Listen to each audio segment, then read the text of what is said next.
So I literally just finished my Roscoe build and this incredible bike walked into my shop.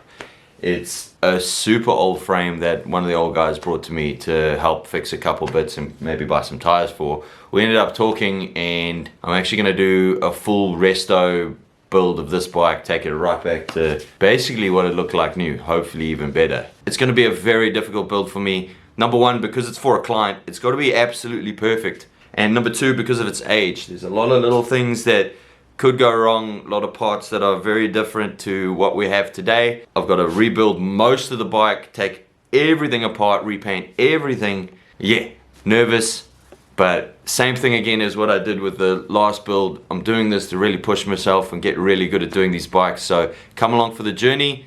Let's crack on. So it came to me pretty much in pieces. The guy had started working on this. He's taken it all apart and stripped all the paint off, which is a great thing because that's probably the worst bit of doing this. Today I have to get at least a primer on this thing so that I'm going away for a week now. It doesn't rust again. Today's goal, we're going to get it right the way down to a bare frame, take all the pieces off and get a primer on so we can have a good look at where we're going.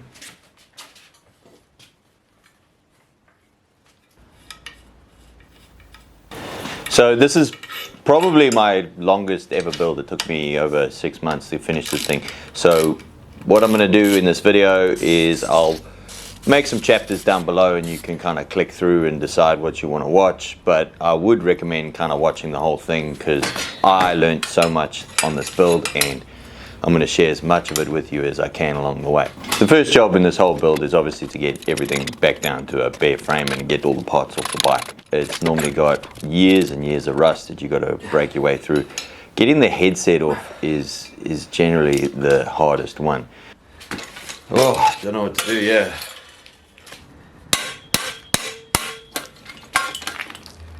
Oh, that was a lot of ball bearings. So nothing to it but to do it, yeah. You just gotta kind of stick at it and really get, maybe even get the hammer out. Hopefully it doesn't come to that, you don't break anything. I'm trying my best here not to go too hard because I know that I won't be able to find any parts for this if anything does break or get stuck in the frame. Oh. Oh, what a fight. When you're doing one of these builds, that is honestly going to be the crux of everything every time you do it. 100 years of corrosion right there makes for a very difficult thing to get apart. It's done now, which is exciting, and hopefully we can put it back when we do it. Once I've got everything off the frame itself, it's time to just lightly sand off all that rust that's kind of formed since the paint's been taken off. Just a little bit of condensation will start to put rust on this thing. It'll really affect the overall finish of the bike. So just a nice quick sand, and then I degrease everything with some degreaser just so that it doesn't have any of my sticky fingerprints when we go to put a primer on. As I kind of get deeper into this build and start really digging into all of the parts and all the bits that haven't seen any daylight in a while, starting to kind of get an idea of what the color is. So in these pieces you can kind of see that it was a kind of dark green. It's a little bit hard to see, but that'll kind of show itself a bit more later. So here I am just outside laying on a primer. So this is a edge primer that's made by Sprayed Out Bike. I'll leave links for it down below. This stuff works really great. It just puts a good hard base on for whatever you're going to paint. If you're doing something down to bare metal, I highly recommend getting some of this. I still really need to, number one, get a really good paint mask, but also number two, start to figure out how I paint these things not in my backyard.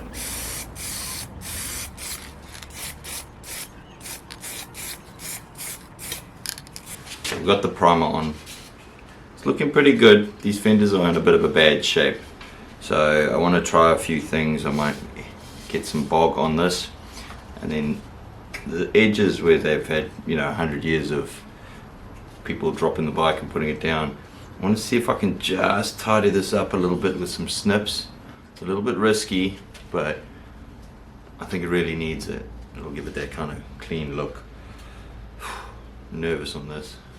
I'm glad I really did this because cutting that edge made it super neat and tidy, and I was able to really finish it like it should be. I was never going to get it back to how it was just with bog alone. The rest of the fender though, I did have to hit it with a bit of bog. This is just your standard builder's bog, kind of like what you do if you have a dent in your car.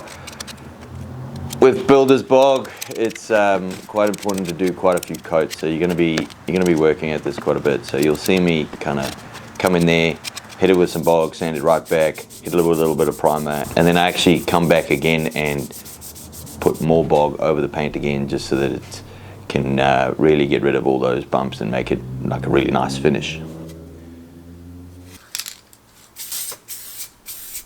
Once I'm happy with that, I put the fenders aside and decided to hit the frame with the first bit of color.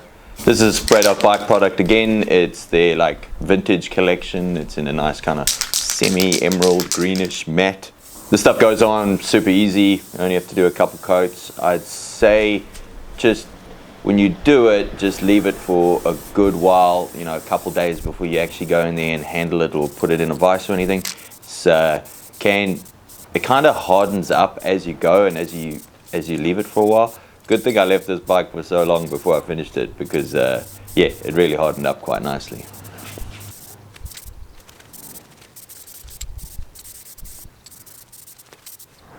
You don't see it very often anymore, so I thought I want to make a bit of a feature with the seat stay being detachable, so I sprayed that white. I think it's going to look pretty cool in the final product.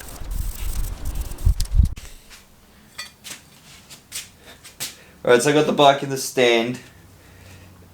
It is looking really nice, but truth of my matter is that it's literally been sitting here for months now.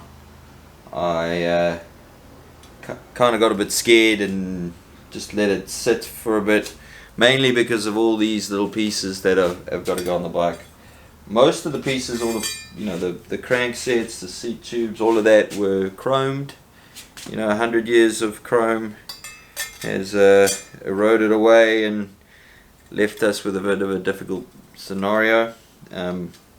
It's been, yeah, two things that has slowed the project down. One being just the sheer number of pieces that I've got to refurbish and get back to normal, but two, also what to do with these. I did a little bit of research into getting everything re-chromed, and it would have been like a couple grand to do just a few little pieces. So what I'm thinking now is that I'm gonna just clean everything up, take all the rust off them, get them nice and smooth, and then hit them with a clear coat. This will kind of preserve that patina, preserve the like raw metal look, but also preserve all the little stamped in pieces like the serial numbers in there. I think it's going to look really nice. I tested everything. I tested repainting, stripping the stuff right back down. Yeah, it just never looked right, so I think this is going to be the nicest way to do it. Normally when I got these bikes, what I'll do is I'll refurbish or repaint everything and then come back in and just in one go assemble the bike. The sheer daunting task of doing all of that's kind of put me off for the last couple of months, so what we're going to do is just work on a piece, get it on the bike, work on another piece, get it on the bike, and slowly build this bike up over the next couple of weeks. Look at these parts. Like, this is the old bottom bracket. I've never seen one like this. But like all of this, someone actually hand did these fillets on the lathe. You can see it's made by hand. It's definitely done. Just the skill and precision to make these things is so cool to see. These old pieces are just so beautiful in their finish, and yeah, everything seems to be handmade on the lathe or built by some awesome machinist. It's really cool to see. I think we've lost that a little bit nowadays. Look at this little grease nipple. Oh. Very cool.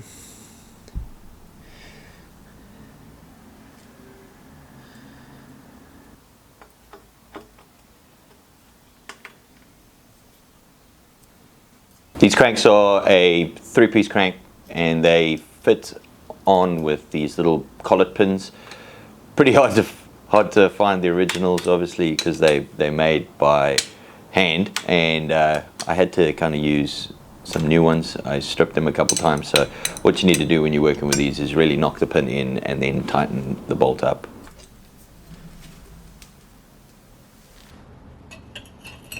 The forks are pretty straightforward. They've got this really nice little stainless steel cap that kind of fits over the top and really finishes everything off. I thought that's such a nice little detail I really wanted to keep.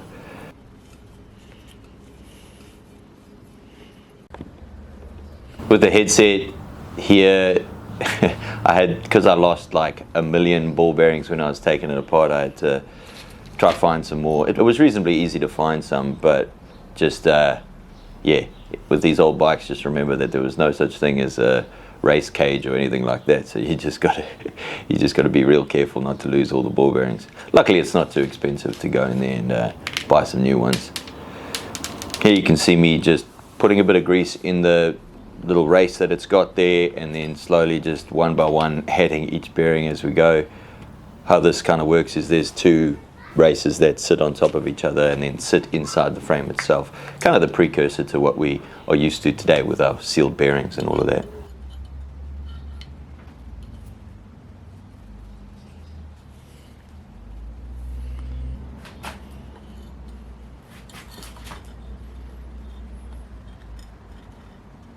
I think in this process you can't go wrong with too much grease.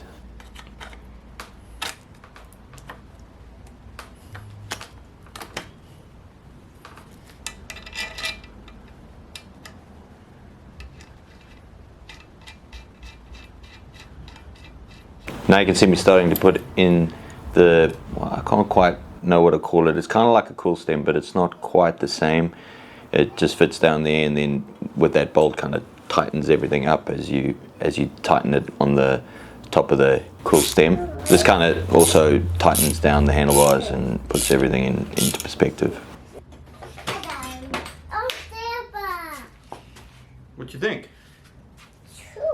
Pretty cool. The next big job to tackle was the pedals. Now what I did was I took them completely apart, every single piece. There was like, must have been a dozen pieces per pedal and bearings and everything. I gave some of it a little bit of a cleanup and a bit of a fresh coat of paint. I thought that was definitely the right thing to do. And then I just had to slowly figure out how to put them back together. Same thing again, lots of grease, putting the bearings in. What I really liked about this again was that, you know, everything was handmade, so there was a definite left and a right, and I had to make sure that there was nothing that could go in the wrong place, because then it just didn't fit.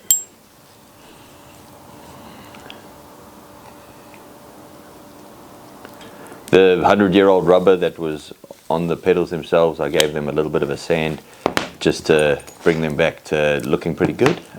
This was pretty easy. I just chucked it on the belt sander and sanded it up. It came up with quite a nice little finish.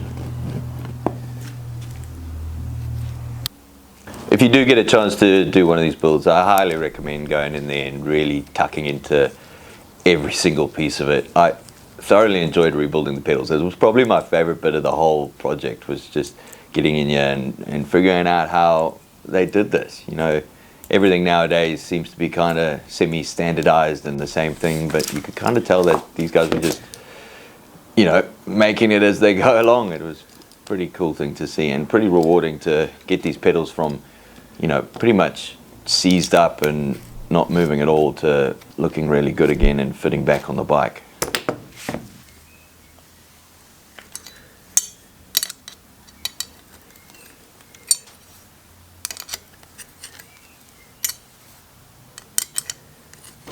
Pretty exciting a little bit, this.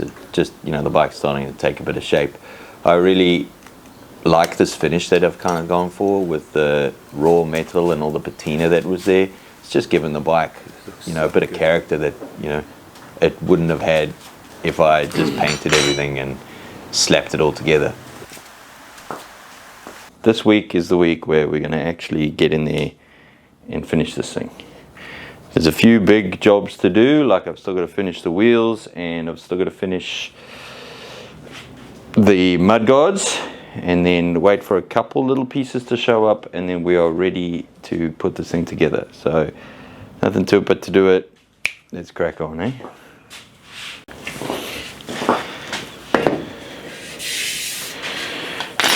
Okay. Now I just got to decide where I put these decals, and then I'm going to paint the rest of it green. Let's find some vinyl. Okay, so this stuff is the permanent vinyl, which I used to put, you know, stickers on permanently. I guess we just got to hope that it doesn't pull the paint off with it, because honestly that would be the worst case scenario. It does perform a little bit better in terms of its adhesion, which is to be expected, but yeah, we're just gonna have to see.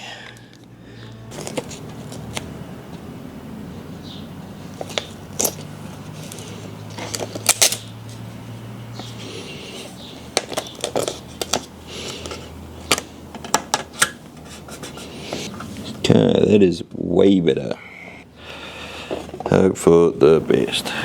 I got the decals on pretty straightforward, and then wrapped the rest of the white just in some paper and masking tape so that it doesn't get any of this green on the blow off. This stuff, the sprayed up bike stuff, does, you know, go everywhere. It's a pretty thick paint, so if you do use it, just make sure you mask as much of it as you can. I've learned that from the last few projects that I've done.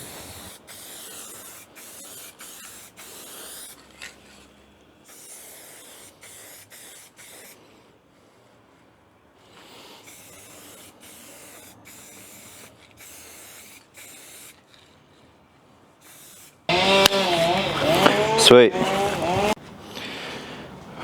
This was a pretty nerve-wracking little bit because, like I said before, I used a permanent vinyl on this.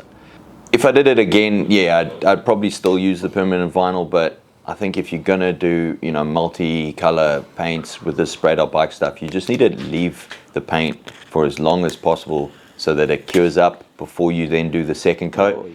This means that, you know, it's not going to peel off or do anything silly when you pull that vinyl off. Also, if you leave that vinyl on for, you know, a couple days and then try to pull it off, it's definitely going to pull off as well. I painted up all the little fixtures and, you know, mounting hardware for the rest of the fenders, and all I'm doing here is just kind of starting to put it all together so that I can start to see it on the bike.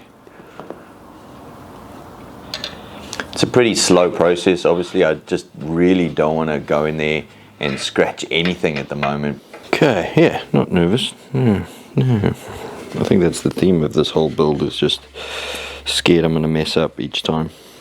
You can respray this stuff pretty easily, you know, like it does layer pretty well. A little sand back and a spray is fine. I've done it a couple times just to touch up some of the stuff, but, you know, especially on the more difficult parts where you've got like 2 different colors and that, it, you know, really pays to take your time and make sure you don't scratch anything, because otherwise you'll put yourself back a good couple days.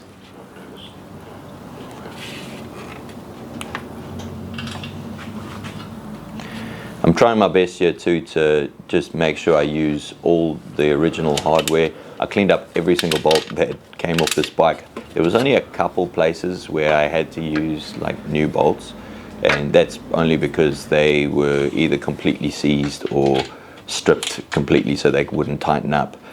Yeah, pretty happy with how nicely it all comes together just with those old bolts.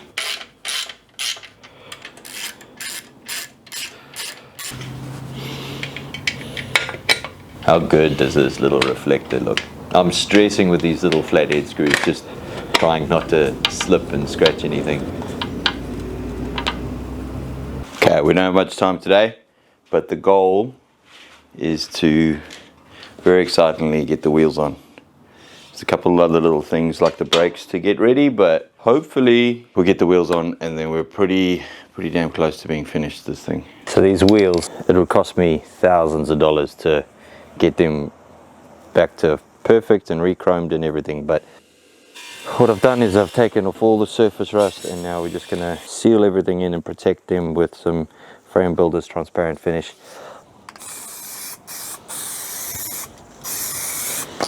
this stuff works great for now.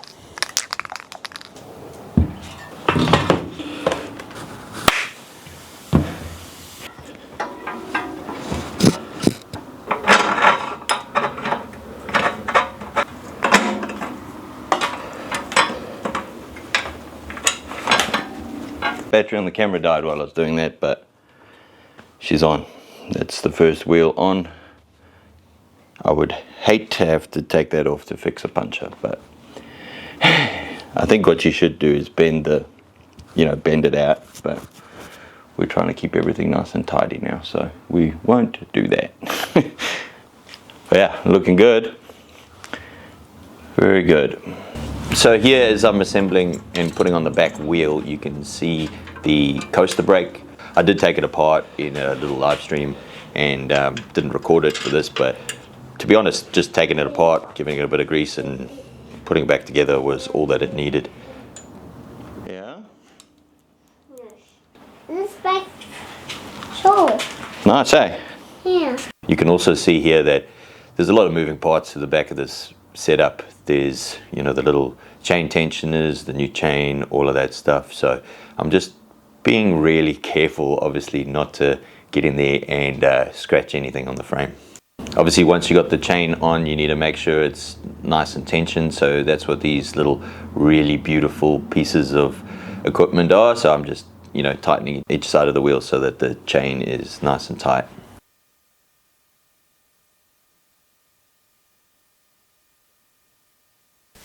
The last big refurbishing job to do on the bike was actually to tackle the light and the, you know, dynamo that goes on the wheel.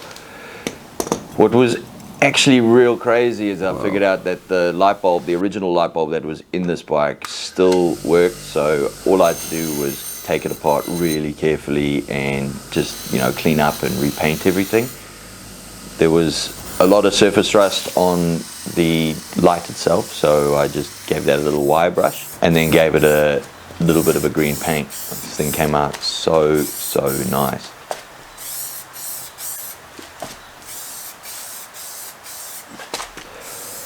The glass underneath was obviously just full of mold and gunk and everything, so I tried to give it a bit of a clean up and realized that it was actually also the seal that was in there that had kind of deteriorated and was, you know, making everything look dirty. So I decided to very carefully get in there and pop the glass out and redo the seal.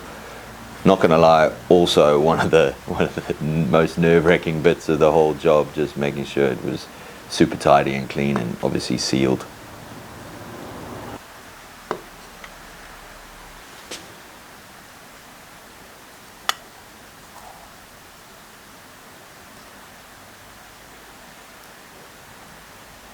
So this is pretty exciting. I've been trying to figure out what bike this is the whole time. Like, it's countless hours of Googling and everything that I think. But I was doing literally like cleaning up the last piece that I had to clean up, and I found, if you can see that,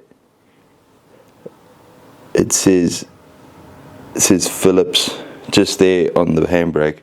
So I googled Phillips handbrake and I found this. It's literally exactly our bike, same everything.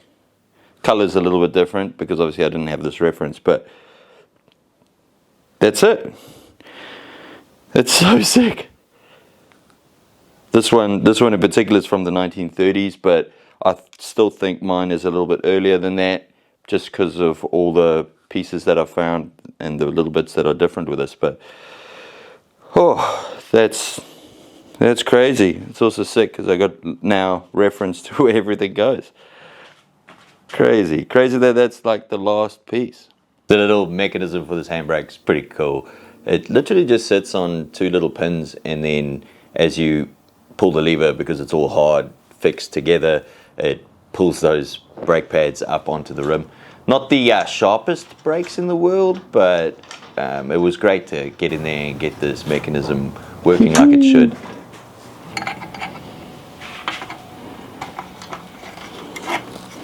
Here you can see the little dynamo that goes onto the back wheel. The mechanism on this thing was so cool. You can just kind of flip and turn it on and off, so it just either sits against the wheel or you can have it obviously not on and not rubbing against the wheel. All I had to do with this was literally just give it a little wire brush and fix it up.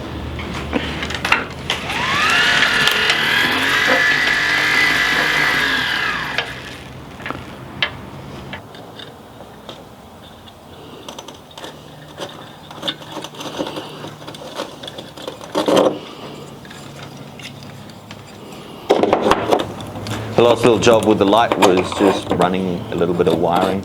I went for some wire that I found around the shop over the old stuff. The old stuff was just a bit, you know, well, exactly that old, and the plastic had kind of decayed. So this should give it maybe 100 more years of life. Nice up-to-date wiring. I ran the wire right underneath the top tube just to keep it out the way. I used some double-sided tape just to hold everything in place nice and neatly.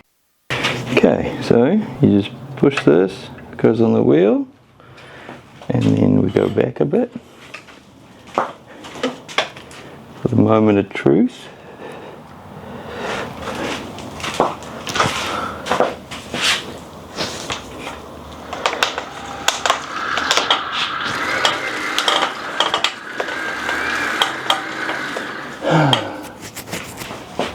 That is so cool. Alright, so after about probably 9 months of working on this thing, today's the day we finish it because of this little box. I do want to do a couple little things, a couple little finishing touches. I've got this really beautiful piece of leather. I want to make like a little protective thing for that cable and also the top tube because it is quite high. So we're going to make that. We're going to put on the final little pieces, and then we are finally going to finish this bicycle and go for a ride.